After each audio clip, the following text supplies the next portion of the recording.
हर हर महादेव, हर हर महादेव। महाशिवरात्रि आ रहा है। इस महाशिवरात्रि के उत्सव में मैं एक छोटा सा भजन शिव जी का जा रही हूँ गाने, तो आप लोग ज़रूर से सुनिएगा और लाइक और सब्सक्राइब करना मत भूलिएगा। तो सुनिए।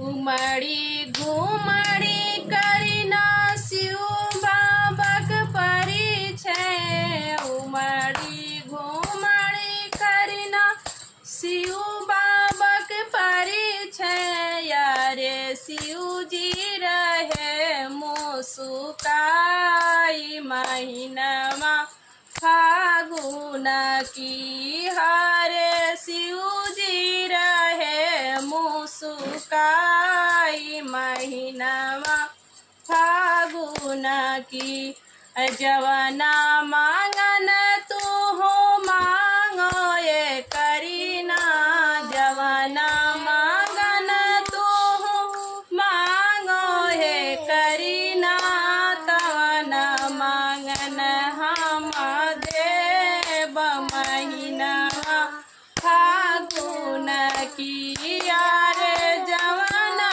मांगन हम देव महीना फागुन की, नैहर में मांगे करीना भैया से भतीजवा, नैहर में मांगे करीना भैया से भतीजवा, अरे ससुरे में मांगे यही बात महीनवा फागुन की, अरे ससुरे में मांगे यही बात महीनवा फागुन की।